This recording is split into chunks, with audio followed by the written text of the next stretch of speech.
Alright, hey guys, this is Dan Chan Combo, and today we will be reviewing. Revelations Online. And Revelations Online is a Chinese MMO. Uh, it's a Jian themed MMO. If you don't know what that is, it's kind of like the Blade and Soul aesthetic, fantasy Chinese, Crouching Tiger, Hidden Dragon type stuff. In the background, you can see Chan messing with the character creator. He's creating a little lolly there as a tank class, very, very Terra-like. Um, the big benefits of the game is it's supposed to offer a huge open world like WoW, so no loading screens within the world.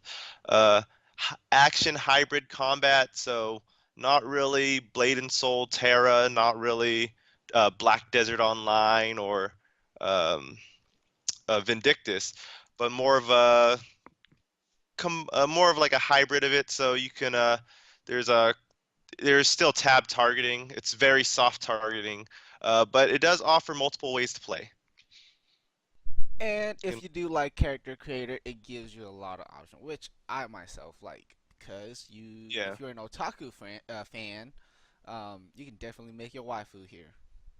yeah, you definitely could. I'll have some footage in the background in a bit where it'll be showing me making my characters because Chan likes to make little lollies. He's weird like that. I made a pretty looking boy and I made a pretty good looking female, and that'll be playing right now in the background. Okay. So here you can see the best part about Revelation Online for now in the beta is that if you mess up your character or you want to rechange your character's look, you can easily hit the customize option in the menu, and you can easily make All the way from the beginning. a All good the way looking from the beginning. character, either male or female. Another thing is if you're looking to make a manly person, the reason why I made a feminine looking boy is because it's impossible to make a super manly looking man in this game. The manliest you're going to get is, oh man, what the F is this? But the manliest thing you'll probably be able to make is probably Mitsurugi from Soul Calibur. If I could just change his facial hair real quick, and there you go. You can add a little bleach mask here, but let's see. While the customization options aren't super like customizable, or like you can't really move like any of these markings anywhere on their face like you can in Blade and Soul, or there's not even like basic beauty marks you can put on the faces. So there's a lot of sliders, which is really fun. You can make a abomination super easily in this game.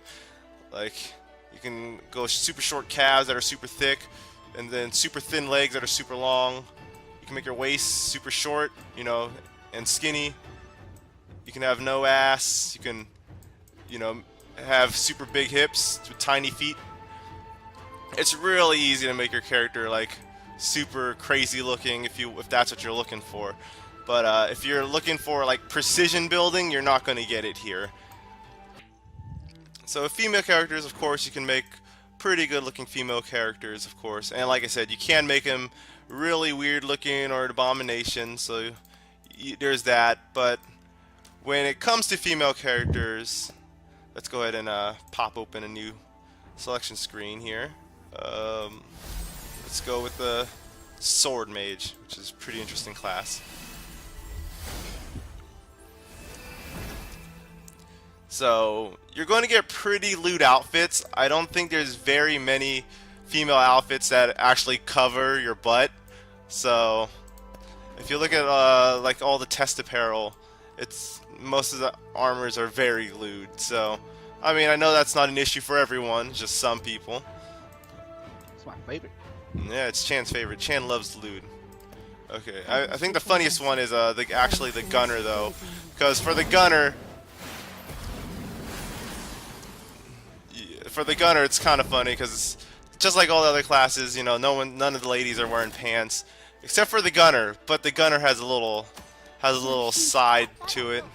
So you're like, okay, no pants, no pants, and then yeah, it has pants, but not covering much on the backside there. Ooh, those assless Yeah, thighs. and then I of love course no it. pants. So If you're looking for female armor that covers it, I guess you have to try to play the Vanguard. I think the Vanguard would be the only one with like fully closed armor, but let's test it out and let's see. These nice character class animations at the beginning are pretty nice. So yeah, the female characters are at least fully closed. Oh look, that one kind of looks like a Saber from Fate Stay Night. Look at the hair, little thing sticking out. But Yeah, that's cool. let's see.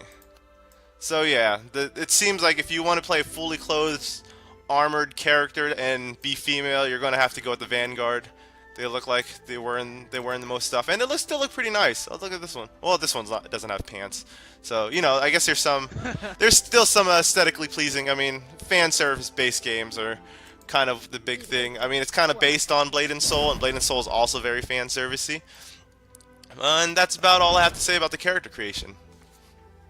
All right. The first couple hours is literally going to be to talk to this, kill that, Yeah. and it's one of those weird instances. Well, I guess I should save it for the video, but it's like this game has one of those weird instances where in most MMOs, like it tells you to kill like 10 trash mobs at the beginning, and you know you dread it because at the beginning you have like no powers and no skills. This game has such good combat though that all you want to do is kill, but all it has you do is kill like three things and then move on, Yeah. and then you just do fetch quests and you go to this person, you talk to that person. All right. So with the character creator, it's amazing. But for me, I love the combat. It's super, super amazing, especially with all the flashy stuff. Now, let's say if you like Guild Wars, you're probably gonna love this game. It's more flashy on attack animations versus just doing standard hack and slash like Warcraft. Um, as far as this game goes, it still requires you to dodge certain things and stuff like that, which I like. But because rating is at level 39, I believe, right, Danny? Yeah, Yeah, I somewhere believe around so. there. The first raid's around 39 level. Yeah, There are some dungeons earlier on, but the game is so poorly translated, which we will get to later, that it's just so hard to figure out anything out. So all we've been doing is just been plowing through the normal campaign here. yeah. Um, Combat system wise, there's actually a few customizations available. I think didn't really get a chance to really look at it. However, if you look at the second top bar with their F1, those are like special skills that you get while you're Yeah, ramping up your class energy. There yeah. are 6 skills total. The one I have, I think just throw a shield at them. I don't know if it breaks the armor. I didn't really read it. Not only that, but the language, not fully Yeah, the translated. translation. Oh, there's our favorite one. Press F according to Explorer. Me and Chan laughed every time we saw that. And as you can see, there's a cutscene playing right now. But the issue with this cutscene is that like they're just speaking Chinese and there's no English subs to go over it, so you really have no idea what he's trying to tell you. Uh-huh. I mean, it's kind of easy to figure out. They want you to dodge these glowing orbs. There was actually a boss right before the last two you saw where you're supposed to like dodge right before the boss tackles you and it hits an electric field which stuns it for a very long time. So the combat is trying to be very involved, even though it's not super action-based like everyone wants it to be. And I think that's still a fine hybrid. There's also very different ways to play depending on your class. There's a traditional WoW style, like if you want to just play hack and slash, where you hold the right mouse button to look around and you press tab to target. And you can also click on stuff with your mouse. There's that, and then there's actually a Diablo style control panel or control scheme where you can zoom your camera all the way up, move to click around, and just press the buttons, and they'll go wherever your mouse is located. And of course, Chan right now he's playing with the action controls, which are the best controls they say for the melee characters. So there, and if you want if you like this hybrid control, that's kind of like Terra but more of a builder spender type system, like in the new WoW Legion expansion, then it's probably going to be the one for you. I think most people play it on action anyways, just because it makes the game feel a lot cooler. Even with my healer character, I still play on the action controls, even though it recommends me to Diablo style controls. So, but there are different ways to play depending on the type of player. So I think that's a really cool addition. Um, yeah, combat is pretty fluid. I'm surprised, even with all the people like coming in the server. You could kind of dodge when you need to, like right there. I mean, Chan kind of took a hit, but you can dodge nicely. The animations are a bit too quick and a little jerky, I find, but they do the job. Yeah, he scratched my butt there. However, going back, um, if you play an action camp and you have one of those mouses with extra buttons, one of the mouse button that I have, which is a G skill, doesn't work with key binding onto it. I don't know why, but the other three mouses or the other three buttons actually work with binding them to it. So guess it depends on which one works and which one doesn't. And if you did hear that laugh, it's okay. It's only Bill Cipher. Um, yeah. Okay, and I guess here's the final part of this video where we're going to talk about the state of the game. Okay, this bug has already been fixed, so it's not really an issue, but me and Chan here jumped in day one, and the biggest bug was that there was a missing NPC.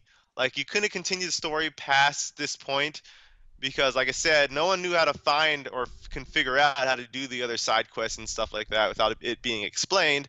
So me and him were just running through the story, and the NPC wasn't appearing anywhere, so we couldn't actually finish it. Another issue is the translation. As you can see, everyone has like Chinese text titles, and I just feel like this was the biggest disappointment of the game. While this game has a lot of potential, this game was nowhere near ready to be released.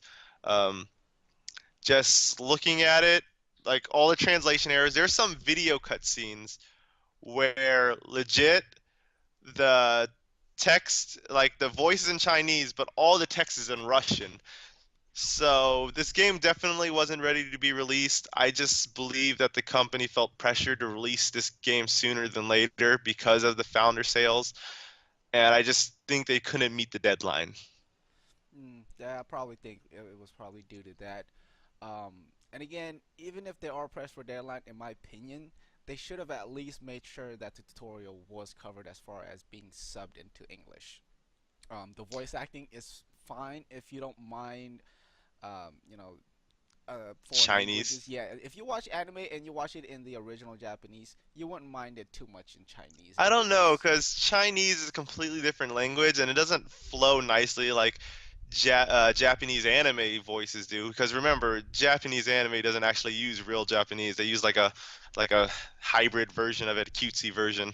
yeah. Um, yeah, actually, there was like a poll where like people in Japan were asked if people talked like people do in anime, would it be annoying? And like 85% of people said yes. So yeah, like it's so this the Chinese voice acting is going to be a hit and miss for a lot of people. I've read online that a lot of people don't like it. I mean, the last time any of us watched Chinese movies might be like Jackie Chan movies, but those are usually dubbed in English, and yeah, yeah, Chinese is just not an easy language to get into. It's kind of rough, I'm yeah, gonna say. yeah. But that's what I'm saying too. Like, if at least it was had English subtitles and dubbed versus the weird Russian languages or the Russian whatever. It looked like Text, yeah, at alien. least if It looked they like alien text to me. Like, yeah. but I couldn't understand a single There's thing. certain cutscenes where it's just like all gook. I don't know if you could find that real quick, but if you could find that the cutscene where it's supposed to be like a really touching moment, like something happens and this character is crying and like she's like, gonna have like a huge character moment. Yeah, this is like within the first hour of the game, but Yeah. like it's and of course you didn't really get enough time to know these characters, and you can't because you can't even understand what they're saying. But like there's this touching moment and you're trying to figure out what she's saying and then it's just gook. Like it's literally like a exclamation mark and A with the tilde on top. It's all just it's the translation's just all bad. Yeah, definitely.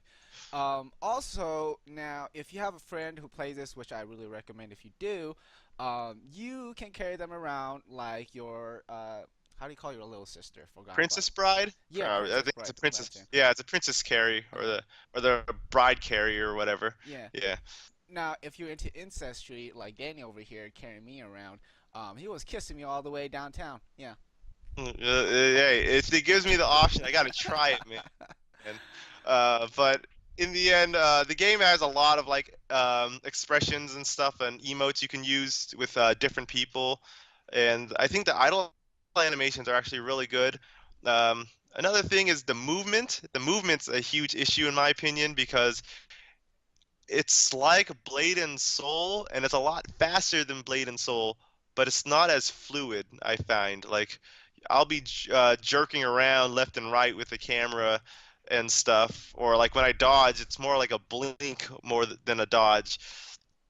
So I don't know if they're going to touch that up. I don't know if that's a ping issue, but that is something to watch out for. Also, there's this weird leaning effect when you run. I know Chan doesn't really like it. Oh, I love 'Cause it. It's like oh, you VTech. do? It's on Okay, I that guess I got racing it level, I tell you. Yeah, it looks like you're like drifting around corners and stuff. Like you got big speed, even if you're just using your normal default one run walk. So in the end, this beta is kind of like a 5 out of 10 in my opinion. Lots of potential. Gameplay's solid, but I have no idea what I'm doing. I have no idea what's happening, and I can't even like figure it out through any of the menus. So that's an issue. Like nothing, like even the stuff, most of the stuff in English, and this is the biggest part, doesn't make sense like in the options or controls. I think there's literally an option that says ho dodge Yeah. and Like the right dodge and the left dodge, and we have no idea what that means. yeah, how many So I'm dodges? giving Well, it a 5 out of 10. maybe that's because during that cutscene where you're supposed to dodge, and there's like the the Oh, is it the cutscene yeah, the dodge? cutscene dodges. I think that might be what it was for. Because if you think about it, those shortcut But keys came up on that during those cutscenes. yeah, but like the whole dodge is a single button, so unless it's like the cheat button for these. Oh yeah, there's quick time events in the cutscene. So if unless it's like the cheat button, I don't think that's how it's supposed to work. Also, if you're comparing it to Blade and Soul, once again, the story and the cutscenes of the story aren't as good as Blade and Soul, in my opinion. Yeah, I agree with that. Yeah. So Chan, final thoughts for you? I'm giving it a 5 out of 10. If you have ever played Ion, you have a one moment there where you get wings. I think you will later on get wings anyways. Um, Yeah. Danny did mention about mounts. However, it's not as fast as you dashing and running anyways. But then again, you do have to use a bar for that. So having a mount does help in situations. Hopefully they have as good of amounts as far as look goes. If not, I'm gonna be really disappointed. I think there's decent ones. Your first mount is just a basic horse. Also, it's really strange because guys sit on the horse normal, but girls sit on it like with two legs to the side. It's just really weird because it's just like, how do you stay on? It's that butt, man. I swear, it's clenching onto Yeah, the it's horse's skin. yeah. Yeah. The girls' butts are different, I guess. They're made of a sterner stuff. So, Chan, what's your final rating? My rating on this is 6. Um, due to the fact that I actually like the combat. Hopefully they do a little bit more Combat is great, yeah. polishing, on the text wise and stuff like that. Hopefully they will be able to get voice actors that are actually good on this. Unlike Blade and Soul, oh my god, the voice acting is Yeah, horrible. the guy. Come on, cricket. All right, Alright. so I'm giving it a 5. Chan's giving it 6. That was our kind of review of the first closed beta of Revelations Online. Would you think you'd give this as a second Um, chance, Chan? for people who are thinking about trying it out, it's not worth it unless you have $20 to Yeah, it's spare. not worth the money. Um, Definitely not worth the money. yeah. I would still give it a try later on during the open beta. If it's free, I definitely recommend that you go ahead and give it a try. But for $20, only buy this game if you actually think you have $20 to spare. Other than that, Or if you know Chinese. that too, yeah. Um, Overall, yeah, I still like the game. Hopefully they polish it. Um, but yeah, so this is the end of the review. Hopefully you guys enjoy it. If you do like our reviews and funny gameplays, go ahead and give us a like down there. Yeah, anything else, Danny? Nope, I think that's it. Thanks for watching, guys. Yeah. Have a great one. See ya.